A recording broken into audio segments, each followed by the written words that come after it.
Aujourd'hui, nous allons explorer une expérience poignante dans les catacombes de Paris, où chaque murmure pourrait cacher une histoire dans l'ombre. C'est un témoignage de Thomas L. Bonjour, je m'appelle Thomas L, j'ai 28 ans et je suis passionné par l'histoire de Paris, en particulier ses légendes urbaines et ses mystères. Il y a un an, j'ai décidé de m'aventurer dans un des lieux les plus intrigants et terrifiants de la capitale. Les catacombes de Paris. Cette expérience reste gravée dans ma mémoire et il était essentiel pour moi de la partager.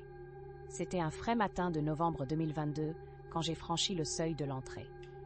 J'étais nerveux, mais en même temps, un frisson d'excitation parcourait mon corps. Les catacombes, un véritable labyrinthe d'os et d'histoire, promettaient une aventure hors du commun. En entrant, je me suis retrouvée dans un long couloir obscur, l'écho de mes pas résonnant comme un cri dans le silence oppressant des tunnels.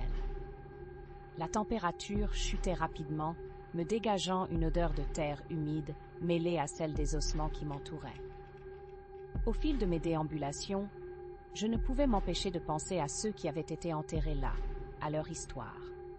Les murs étaient ornés de inscriptions et d'extraits de poèmes funèbres. Plus je m'enfonçais, plus je réalisais que cet endroit n'était pas simplement un cimetière de répliques, mais un lieu chargé d'un passé sombre et mystérieux. 1 heure plus tard, après avoir exploré plusieurs galeries, je suis tombée sur une salle plus large, un espace imprégné d'une ambiance étrange, presque magique. Les lumières de ma torche révélaient un amoncellement d'os disposés de manière minutieuse, formant des motifs géométriques qui m'ont fascinée, puis ont suscité une certaine angoisse en moi. C'est alors que j'ai entendu un bruit comme un murmure. Au début, je pensais que c'était le son de ma propre imagination, mais le son devenait de plus en plus clair, un chuchotement plaintif résonnant dans l'obscurité. Curieux et inquiet, j'ai décidé de suivre le bruit, malgré mon instinct qui me criait de faire demi-tour. Au fur et à mesure que j'avançais, je me suis rendu compte que le murmure émanait d'une pièce adjacente, plus sombre et sinistre. En m'approchant, la lumière de ma torche a révélé une porte en fer vieillie et rouillée, à peine visible parmi les ombres. J'ai poussé la porte avec précaution, révélant une petite salle, sans doute oubliée depuis des décennies. Le murmure s'est intensifié comme un chant funèbre d'esconnu qui semblait s'adresser à moi.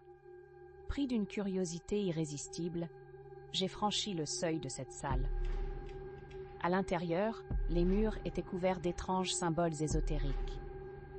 Au centre se trouvait une pierre de forme irrégulière, entourée de bougies éteintes, comme si quelqu'un avait récemment pratiqué un rituel.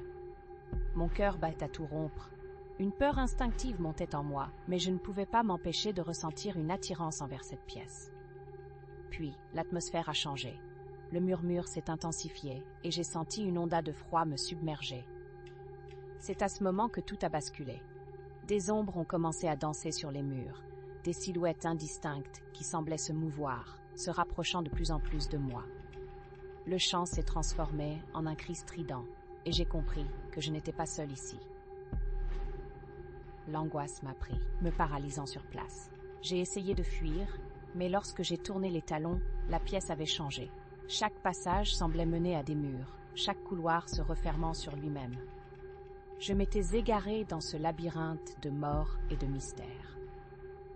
La panique a grimpé, tandis que je comprenais que les murmures, les ombres, ces âmes piégées étaient bien plus que de simples échos du passé. Elles exprimaient leur désespoir, leur besoin d'être libérées. Mon esprit restait soudé par la peur, mais une petite voix au fond de moi savait que je ne pouvais pas rester ici. Je me suis ressaisie, j'ai cherché à me souvenir du chemin du retour. Avec désespoir, je suis retournée dans la première salle, me concentrant sur mon mantra. Le choix, c'est la lumière. J'ai suivi les inscriptions, espérant qu'elles me guideraient. Enfin, je suis tombée sur un couloir étroit, où la lumière de ma torche a révélé des visages gravés dans la pierre, chacun portant un regard désespéré. J'ai continué d'avancer, à regagner du terrain, mes pas résonnant de plus en plus fort alors que je pressais le pas vers la sortie. Labyrinthique et suffocant, le tunnel semblait enfin se rétrécir. Une lueur au bout de mon chemin me poussant à continuer, jusqu'à ce que je ressente enfin le souffle d'air frais sur mon visage. J'ai franchi la dernière porte, émergeant dans la lumière du jour. J'étais vivant, soulagé, mais profondément changé par cette expérience.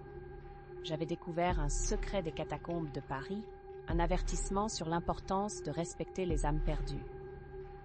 Depuis ce jour, chaque fois que je m'aventure à Paris, je ne peux m'empêcher de regarder en arrière, conscient de ceux qui restent dans l'ombre, attendant la lumière.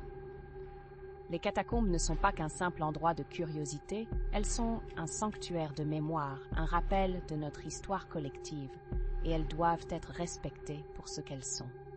Chaque fois que j'entends une légende, une histoire, je me souviens de ces murmures dans l'obscurité et de l'importance de répondre à cet appel, mais aussi de ne pas devenir l'un d'eux, piégés par le passé de ceux qui ne peuvent plus raconter leur histoire.